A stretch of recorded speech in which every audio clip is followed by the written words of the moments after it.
Hello and welcome to Algebra 2 CST release question number 48. It says, which ordered pair is the vertex of f of x equals x squared plus 6x plus 5?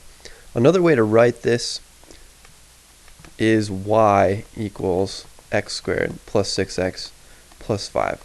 F of x and y are interchangeable. When we think about function notation, we usually write it like this, but they really mean the same thing. And so what is the ordered pair of the vertex? How can we figure that out? We have to use the fact that the axis of symmetry, we can use that, seeing that we have it in this form right now. I think this is the easier way to do a problem like this. So the axis of symmetry is always negative b over 2a. Axis of symmetry being just the line about which the parabola is symmetric. So if it opens up, it would be this point right here. If it opens down, it would be this point here.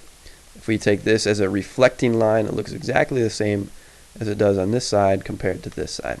So the axis of symmetry, the negative b over 2a part. What is a? A is that value right there. A is 1, the number in front of your x squared. Your b right here is positive 6. And so the axis of symmetry will give me the x value of my vertex. It will tell me that x value. Once I know the x value, I can plug in x into the equation and figure out what y value corresponds to that. And so this would be negative b, negative 6 over 2 times a is 2 times 1. This would be negative 6 over 2, which is negative 3. And so honestly, I already know my answer because this is my x value of the vertex.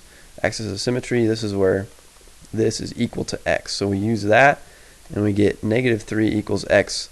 This is the x value. It has to be the x value of the vertex because if it's the axis of symmetry line, that's where x has to be. So for instance, if this were the x and the y, that is awful looking. It's a little better. There we go. So let's just pretend that this was at negative 3 right here. If that's the axis of symmetry, no matter if it opens up or down, it doesn't really matter to determine that this is the x value of the vertex. So negative 3 has got to be the x value of the vertex. That eliminates these three as options, meaning that choice A has to be the answer. But just to see that we didn't make a mistake, we can plug in negative 3 into the formula. We can plug negative 3 in for this. So we can say, what is the y value? What is the function value when x equals negative 3? So if I plug in negative 3, it looks like this, which becomes 9 minus 18 plus 5. 9 minus 18 is negative 9, and negative 9 plus 5 is negative 4. Remember, when you just have addition and subtraction left, you just move left to right. Some of you might be tempted to add first because of PEMDAS, but remember, multiplication and division are of the same importance. If you just have that, move left to right. If you have just addition and subtraction, they're of the same importance. If you just have addition and subtraction, just move left to right. Otherwise, if you added these together first, you'd actually get negative 14 instead of negative 4. But this is the y value of the vertex. So did we get it right? It's in fact negative 3, negative 4. It sure is.